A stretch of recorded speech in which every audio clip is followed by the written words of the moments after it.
Hello, friends, and welcome back to r/ProRevenge. Let's start our episode with short, petty revenge story. Before we begin, don't forget to subscribe to our channel if you're new here, and turn on notifications so you don't miss a new video every single day. Here we go. Old lady boss humiliates me. I return the favor. Years ago, I worked as a barista for a coffee shop. It was managed by a really awful old woman who was mean-spirited and cranky.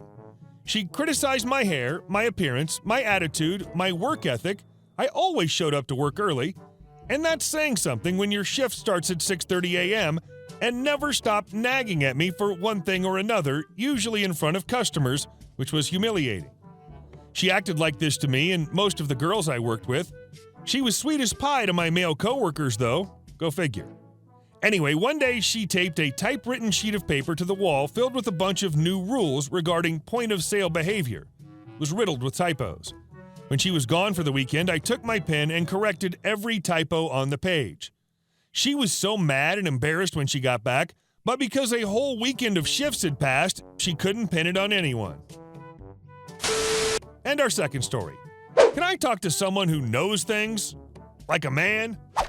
This popped into my mind recently.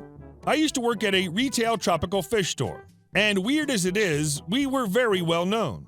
We used to provide the aquarium with rare fish, and people used to drive from 2 to 3 states over if they were true fish people to come buy from us. I, at the time 17-year-old female, was an expert in tropical fish and koi.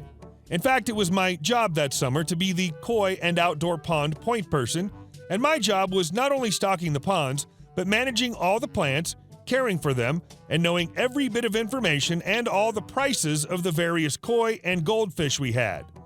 I knew diets, temperature ranges, places of origin, special breeds. I knew it all. They even would call me with questions on my days off. That clearly did not matter to one customer, though. He came inside the store and asked for some help with koi outside. I happily agreed as I was the only person not on my lunch break. Now, this guy frankly seemed put off by me offering to help. So instead of buying anything, he decided to quiz me for 20 minutes about the koi, goldfish, and pond plants, trying to get me to admit that I didn't know something. I answered every single one of his stupid questions. Some really were stupid. And at the end of the 20 minutes, he had the balls to say, "Can I talk to someone who knows things? Like a man?" Full emphasis and tone on those words, too. "Sure you can," I say with a fake smile. "Let me get John for you." Here's the malicious compliance. John, name changed, was 75, retired, annoying as hell, and bat crap crazy. My boss didn't even want him to be hired, but he owed John a favor. Now, John is an expert in goldfish, but he hates koi and outside ponds. John also, like I said, is really annoying and crazy, but he had a soft spot for me, so we always would chat. I went inside to find John and explained to him that this customer wanted a man to talk to. John asked me why he wanted to speak to a man when I was the pond point person, and I told him that he clearly just didn't like that he was speaking to a girl. John nods knowingly, gets this evil grin on his face, and goes to help the customer. 5 minutes later, I hear a man yelling in the parking lot. I run outside and find the customer screaming at John, cursing him out. "What is wrong with you? Does nobody effing know anything around here? I will never come back. You're all horrible and know nothing about fish, and you're a terrible employee," or something to that effect. I watched the guy hop into his car, slam the door, and drive off. I asked John what happened. He said, "Oh yeah, no, every time he asked me a question, I said, not sure. Good question, though. I could go get OP and ask. She's really our pond expert." And apparently, he did not like that. And our last story. Get off my damn land! Some background. I live in a small town in the Midwest. People keep to themselves, and it's quite rare to have any spats with locals. The only instance of confrontation that comes to mind are people not from my county or state. I should also note there's a university not far from my land, so it's not uncommon to see non-locals. Generally, they keep to themselves and stay clear of the locals. That is until 2 a-holes from the university came to visit. I would describe myself as an outdoorsman. I love to fish, hunt, camp, hike, etc., so it follows I do some of these activities on my land. I have a few ponds and forest, which I conduct a lot of hunting on, mostly waterfowl and deer. I have a permanent duck blind on one pond and a deer stand adjacent to my forest, both somewhat visible from the road. There's heaps of farmland around my area, not much public land to recreate with. Naturally, people will go to many lengths to recreate on my land, either legally or illegally. It was late September/early October, and I was out scouting for waterfowl on one of my ponds. When I came up to the property, I noticed a Subaru Outback pulled off the side of the road onto my land. If I had recognized the vehicle, it would not have raised alarm. But I did not, and the Outback had California plates. I stepped out of my vehicle to investigate. It was vacant. Then I smelled it. Smoke. Something was burning and it was coming from my forest. I grabbed a shovel and ran towards it. When I got to my forest, I could also hear some crappy music playing. There I saw the two a-holes. They had pitched a tent and had a campfire roaring. I was left speechless. How could these effers have the gall to trespass? Anyway, I approached them and none of them noticed. I turned off their music and they all looked at me in disbelief. There was silence. Then the a-holes spoke. A-hole 1. Hey man, why'd you do that? You really killed our vibe. A-hole 2. Yeah, dude, get lost. Me. Hello. Please vacate ASAP. A-hole 1. Why?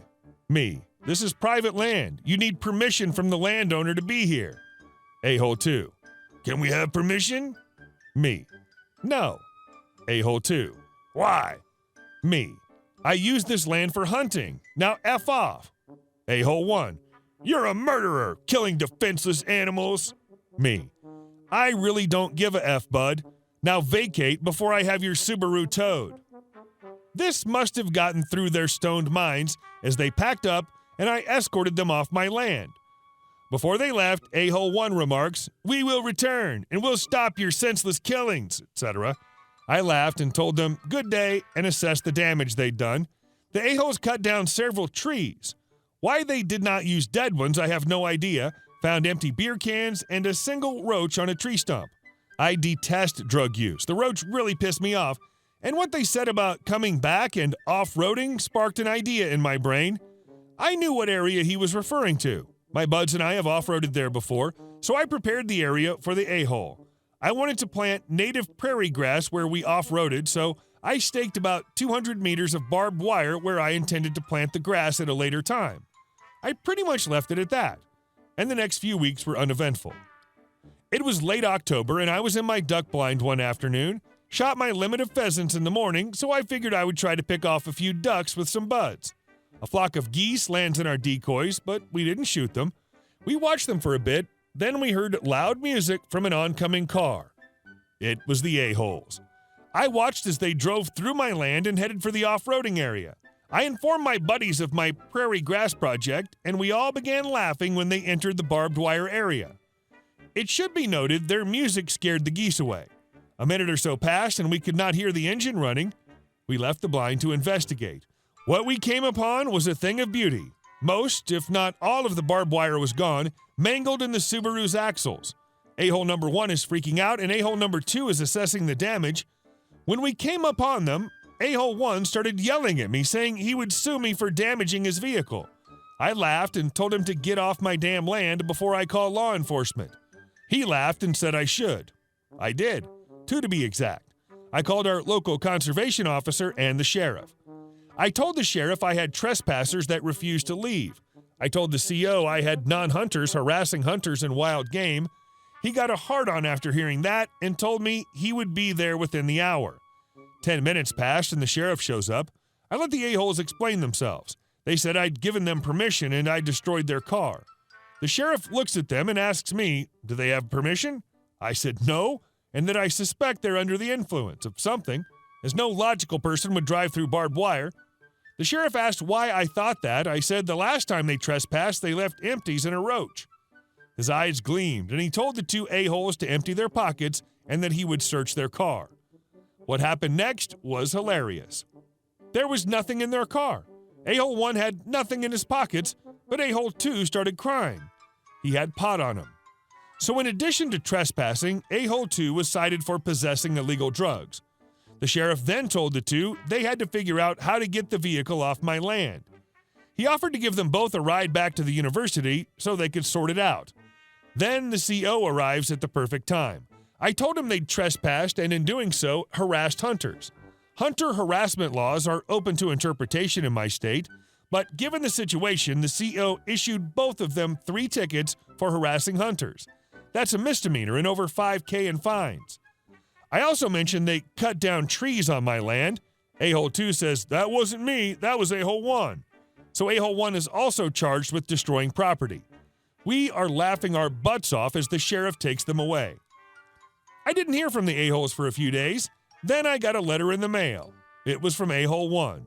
He was asking for written permission to retrieve his vehicle from my land. He gave me his number to contact him so we could sort it out. The call went like this. A-hole 1. Hello? Me. I read you want permission to retrieve your vehicle from my land. A-hole 1. Yes. Me. Permission denied. You can have someone on your behalf retrieve it for you. A-hole 1. What? Me. There's a towing service you can call, but you are not to set foot on my land. A-hole 1. F you, man. Me. Have a nice day. The next day, I get a call from the towing service asking if they can go back and retrieve the Subaru. I say yes, but that A-hole 1 cannot set foot on my land. He agrees, and I take him to where the mangled Subaru is. It took about 2 hours for him to pull the Subaru out from its barbed wire bed. This made A-hole 1 quite mad. He told the driver to hurry up, which pissed him off. When he got the Subaru to the road, A-hole 1 started cussing him out. The driver told him, "You know what? I won't charge you for this." He detached the Subaru and left it on the road and drove off. At this point, I'm laughing like a madman. Told A-hole 1 to have a nice day. His car turned on, but would not budge. He was getting really flustered and had a meltdown. He called A-hole 2 to pick him up. I stayed there to make sure they did not do anything else. As he was leaving, A-hole 1 spat on my car. They left the Subaru on the road. When they were gone, I called law enforcement one last time and said someone was illegally parked on a road. I gave them the location, and an hour later, they were towing the Subaru away. I never heard from the a-holes again. Do not F with a man's land. Hey guys, thank you all for watching the video. I'll see you in the next one.